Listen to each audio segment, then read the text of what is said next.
Egg 65కి కావలసిన పదార్థాలు: శనగపిండి, కార్న్ఫ్లోర్, పచ్చిమిర్చి, అల్లం, కారం, వెల్లుల్లి, ఎగ్స్. 5 ఎగ్స్ తీసుకున్నాను. వాటిని బాయిల్ చేసి పక్కన పెట్టుకున్నాను. పచ్చిమిర్చి, అల్లం, వెల్లుల్లి వీటిని చిన్న చిన్న ముక్కలుగా తరిగి పెట్టుకోవాలి. ఎగ్స్ తీసుకుని ఇలా కట్ చేసి లోపల ఉన్న ఎల్లో తీసి పక్కన పెట్టుకోవాలి. ఎగ్స్ అన్నిటిని ఇలా చిన్న చిన్న ముక్కల్లాగా కట్ చేసుకోవాలి.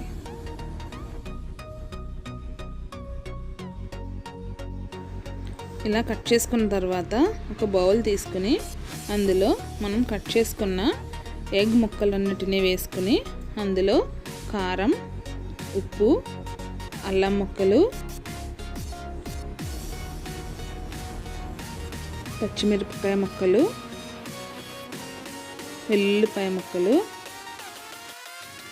శనగపిండి కూడా వేసుకోవాలి. శనగపిండి మనం 5 ఎగ్స్ తీసుకున్నాం కదా, 5 ఎగ్స్కి ఒక 4 స్పూన్స్ శనగపిండి పడుతుంది. ఎగ్ ఎల్లో కూడా వేసుకోవాలి.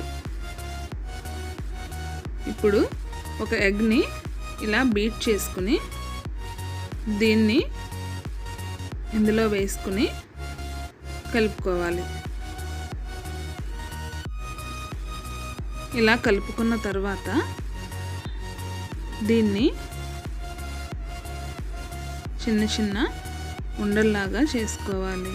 ఇలా చూపించిన విధంగా చేసుకుని తర్వాత ఒకసారి కార్న్ఫ్లోర్లో ఇలా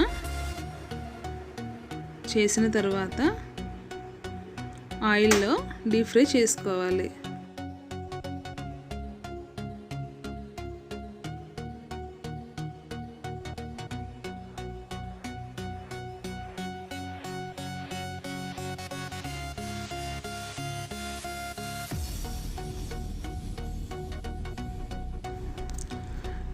ఈ కలర్లోకి వచ్చిన తర్వాత వీటిని తీసి పక్కన పెట్టుకోవాలి. ఇలా పక్కన పెట్టుకున్న తర్వాత స్టవ్ మీదన ఒక పాన్ పెట్టుకొని అందులో కొద్దిగా ఆయిల్ వేసి ఆయిల్ వేడైన తర్వాత అందులో ఉల్లిపాయ ముక్కలు, కరివేపాకు, పచ్చిమిర్చి వేసుకుని ఇలా వేయించుకోవాలి. ఇవి ఒకసారి వేగిన తర్వాత ఇందులో మనం ఎగ్ బాల్స్ వేయించి పెట్టుకున్నాం కదా, వాటిని ఒకసారి వేసుకుని వేయించుకోవాలి. ఇప్పుడు కొద్దిగా సాల్ట్, కొద్దిగా కారం, 1/2 టేబుల్ స్పూన్ గరం మసాలా వేసుకుని బాగా కలుపుకోవాలి. ఇప్పుడు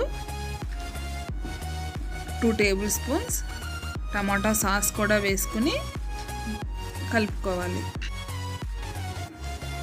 టమాటా సాస్ వేసుకుని ఒకసారి ఇలా కలుపుకోవాలి. ఎంతో రుచికరమైన ఎగ్ 65 రెడీ అయిపోయింది. వీటిని టమాటా సాస్తో తింటే చాలా బాగుంటుంది. చూసారు కదా ఎగ్ 65 ఎలా చేసుకోవాలో. మీరు కూడా మీ ఇంట్లో ట్రై చేయండి. మీకు ఎలా వచ్చిందో కామెంట్ సెక్షన్లో కామెంట్ చేయండి. మీకు కనుక ఈ వీడియో నచ్చినట్లయితే లైక్ చేయండి, మీ ఫ్రెండ్స్కి షేర్ చేయండి, సబ్స్క్రైబ్ చేయడం మర్చిపోకండి. Thank you.